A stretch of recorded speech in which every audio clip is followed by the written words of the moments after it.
श्री वल्लभाधीश की जय। श्री गुसाई जी परम दयाल की जय।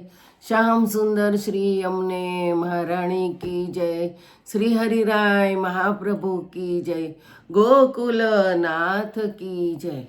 આપણે ગોપી ગીત વિશે રસપાન કર્યું। હવે ગુસાઈજીનો ઉત્સવ છે, માટે 2 દિવસથી આપણે ગઈકાલે ગુસાઈજી વિશે જોયું હતું, તેથી આગળ આપણે જોઈએ કે ગુસાઈજીના સ્વરૂપનું ધ્યાન, જે આપણે સાયં કુંજલ સ્થાન સનોપ વિલસત સ્વર્ણપાત્રમ સુધોતમ રાજન્યોપવીત પરિતનું વસનમ ગૌરમ ભોજવક્રત પ્રાણાનાયમ્યનાસાપુટ નિહિતકરમ કર્ણરાજદ્વિમુક્ત વંદે અર્ધોન્મિલિતાક્ષ મૃગમદતિલકમ વિઠ્ઠલેશમ સુકેશમ। એનો અર્થ એમ છે, સાયંકાલે કુંજાલયમાં આસન ઉપર બિરાજેલા, સમીપમાં સારી રીતે ધોયેલા સુવર્ણપાત્રથી શોભી રહેલા, યજ્ઞોપવીત ધારણ કરેલા, અત્યંત સૂક્ષ્મ વસ્ત્ર ધારણ કરેલા, ઉજ્જવલ વર્ણ અને કમળ સમાન વદનવાળા, પ્રાણાયામ કરતા નાસિકા ઉપર શ્રીહસ્ત રાખેલા, શ્રીકર્ણમાં ઊંચા મોતીના આભૂષણયુક્ત, અર્ધમીચેલા નેત્રવાળા, કસ્તુરીનું તિલક કરેલા, સુંદર કેશવાળા એવા શ્રી વિઠ્ઠલેશ પ્રભુને હું વંદન કરું છું।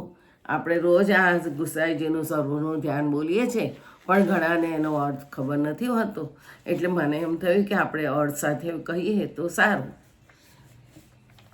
શ્રી ગુસાઈજી સૂતિકા સદનમાં પ્રાગટ્ય થયું, પણ એ સૂતિકા સદન અંધારું હતું, પણ શ્રી ગુસાઈજીના પ્રાગટ્યથી તે પ્રકાશિત થયું હતું। આપણે 252 વૈષ્ણવની વાર્તાઓ વાંચીએ છીએ, તે શ્રી ગુસાઈજીની છે। એ ગોકુળના જે પ્રગટ કરી છે અને તેનો ભાવ હરિરાયજીએ કહ્યો છે। આચાર્યજી મહાપ્રભુજીના અંગરૂપ 84 વૈષ્ણવો તે નિર્ગુણ હતા, અને શ્રી ગુસાઈજીના 84 અને 84 એમ 252 વૈષ્ણવ છે। તો એમાં 84 તામસી, 84 સાત્વિકી અને 84 રાજસી, એવી રીતે 252 વૈષ્ણવ ગુસાઈજીના અંગ સંબંધી છે। તેઓ ગુસાઈજીના અંગરૂપ અલૌકિક સર્વ સામર્થ્ય રૂપ છે। એકવાર શ્રી ગુસાઈજી ખૂબ આનંદથી શ્રી રૂકમણી વહુજી સાથે વાત કરી રહ્યા હતા, ત્યારે તે વખતે શ્રી ગુસાઈજીના નેત્રો પણ દુખવા લાગ્યા। ત્યારે શ્રી રૂકમણી વહુજીએ શ્રી ગુસાઈજીને વિનંતી કરી કે આપના નેત્રો કેમ દુખે છે? તે વખતે શ્રી ગુસાઈજીએ આજ્ઞા કરી કે ચાચા હરિવંશજીને ઠોકર વાગી છે, તેથી દુખે છે। તે વખતે શ્રી ગુસાઈજીએ આજ્ઞા કરી કે મારા નેત્રો દુખે છે। પછી જ્યારે ચાચા હરિવંશજીએ સારા થઈ ગયા, ત્યારે ગુસાઈજીના નેત્રો પણ સારા થઈ ગયા। આ પ્રકારે શ્રી ગુસાઈજીએ પોતે રૂકમણી વહુજીને ભગવતીય વૈષ્ણવનું સ્વરૂપ બતાવ્યું, માટે વૈષ્ણવોના અપરાધથી સદા ડરતા રહેવું। ઠાકોરજી અને ભગવતીઓમાં કશો ભેદ નથી। પુષ્ટિ મર્યાદા ગ્રંથમાં આચાર્યજી મહાપ્રભુજીએ ભગવતીઓનું સ્વરૂપ બતાવી છે। તેમજ આ રીતે ગુસાઈજીએ વૈષ્ણવનું સ્વરૂપ રૂકમણી વહુજીને નજરો નજર દેખાડ્યું, ભવિષ્યમાં જીવોનો વિશ્વાસ દ્રઢ કરવા માટે।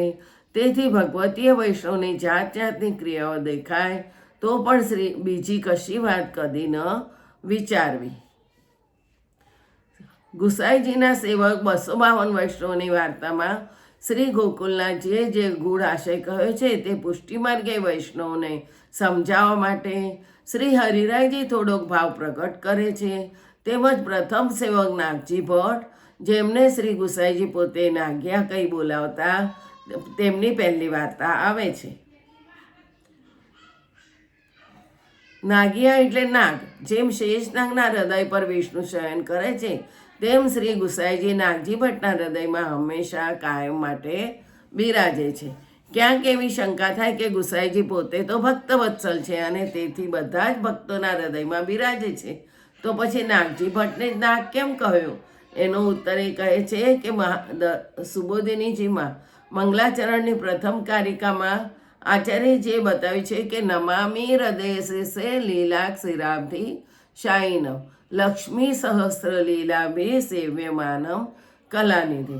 હજારો લક્ષ્મી થકી લીલાથી સેવાયેલા અને કળાઓના ભંડારો શ્રી પુરુષોત્તમ લીલારૂપ ક્ષીરસાગરમાં મારા હૃદયરૂપી શેષ પણ બિરાજે છે. એમ ગુસાઈજી પૂર્ણ પુરુષોત્તમ છે. તેઓ તમામ લીલા સાથે નાગજી ભટ્ટના હૃદયમાં સ્થિતિ કરીને કાયમ રહે છે.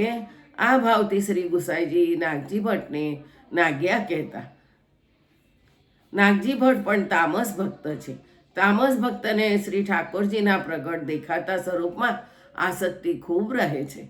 તેમજ નાગજી ભટ્ટને પણ શ્રી ગુસાઈજીના પ્રગટ દેખાતા સ્વરૂપમાં અધિક પ્રેમ છે એવું જણાય છે. શ્રી નાગજી ભટ્ટ શ્રી ગોવર્ધનધરની સેવામાં રહ્યા તો પણ નાગજી ભટ્ટને શ્રી ગુસાઈજીના પ્રગટ સ્વરૂપના દર્શનની ઈચ્છા થયા કરે. નાગજી ભટ્ટે શ્રી ગુસાઈજીને એક શ્લોક લખી અડેલ પાઠવ્યો હતો અને નાગજી ભટ્ટે શ્રી ગુસાઈજીને જળ કમળ કહ્યા છે. શ્રી ગોવર્ધનધરને સુવર્ણ કમળ કહ્યા છે. આથી એવું જણાય છે કે શ્રી ગુસાઈજીના પ્રગટ સ્વરૂપમાં નાગજી ભટ્ટની અધિક પ્રીતિ છે. નાગજી ભટ્ટનું અલૌકિક સ્વરૂપ છે. પદ્માવતીનું પ્રાગટ્ય છે. પદ્માવતી લલિતાજીથી પ્રગટ્યા છે. એમના તામસ ભાવનું સ્વરૂપ છે. લલિતાજીનું પ્રાગટ્ય શ્રી ચંદ્રાવલીજીથી છે. એટલે તો લલિતાજી સ્વામિનીજી ચંદ્રાવલીજી બંનેના આજ્ઞાકારીણી સખી છે. સ્વામિનીજી આલંબ ભાવરૂપ છે, ત્યારે ચંદ્રાવલીજી ઉદ્દીપન ભાવનું સ્વરૂપ છે. પરકીયા ભાવ છે. ઉત્તેજના આપે તે ઉદ્દીપન બંને સ્વામિની ઠાકોરજીની બંને બાજુ બિરાજે છે. જ્યાં બે સ્વામિની હોય ત્યાં આ ભાવ જાણો. સ્વામિનીજી અને ચંદ્રાવલીજીનો ભાવ જાણો. શ્રી સ્વામિનીજી સદા શ્રી ઠાકોરજીની ડાબી બાજુએ હોય છે અને ચંદ્રાવલીજી સદા ઠાકોરજીની જમણી બાજુએ બિરાજે છે. તેથી આ બંને મુખ્ય સ્વામિની છે, એમનામાં ભેદ નથી. નાગજી ભટ્ટ શ્રી ગુસાઈજીને ઉત્તમ સામગ્રી અંગીકાર કરવામાં સદા તત્પર તૈયાર રહે છે. કેરીઓના પ્રસંગમાં પ્રસિદ્ધ છે કે ચીરવસ્ત્રના પ્રસંગમાં પણ છે. નાગજી ભટ્ટ શ્રી ગુસાઈજીના સ્વરૂપમાં સદા મગ્ન રહેતા અને ઠાકોરજીની સેવા એમને પધરાવી નથી, પણ શ્રી ગુસાઈજી પૂર્ણ પુરુષોત્તમ છે. માનસી સા પરામતા માનસી સેવાના તેઓ અધિકારી છે. તેથી લીલા રસમાં સદા મગન રહે છે. તે નાગજી ભટ્ટ ગોધરામાં એક સાઠોદરા બ્રાહ્મણને ત્યાં પ્રગટ્યા હતા. 4 ભાઈમાં નાગજી સૌથી નાના હતા. પિતાના મરણ પછી 4 ભાઈ જુદા થયા. પિતા ગામના દેસાઈ હતા. દ્રવ્ય ખૂબ હતું. 4 ભાઈઓએ વેચી લીધું અને નાગજીનું લગ્ન થયું. સ્ત્રી દૈવી મળી. સમય વીતે નાગજી ભટ્ટે એક દીકરી થઈ. પછી થોડા દિવસોમાં રોગચાળો ફેલાયો તો નાગજી ભટ્ટના 3 ભાઈ મરી ગયા અને રાજ્યનું તોફાન ઉઠ્યું. તેમાં નાગજી ભટ્ટનું બધું જ દ્રવ્ય ભરખાઈ ગયું અને નાગજી ભટ્ટને ખૂબ દુઃખ થયું. ગામમાં આચાર્યજીના સેવક રાણાવ્યાસ રહેતા હતા. નાગજી ભટ્ટ રાણાવ્યાસ પાસે આવ્યા. પોતાનું બધું દુઃખ કહ્યું. પછી રડવા લાગ્યા. રાણાવ્યાસે કહ્યું, અડેલમાં આચાર્યજી બિરાજે છે, એમના શરણે તમે જાઓ. તેઓ ઈશ્વર છે. એમના શરણે જવાથી તમને દુઃખ દૂર થશે અને સુખ મળશે.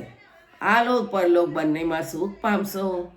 આ સાંભળી નાગજી ભટ્ટ ગોધરાથી અડેલ જવા નીકળ્યા અને કેટલાક દિવસે અડેલ પહોંચ્યા અને પછી ત્યાં ગુસાઈજીના સેવક થયા.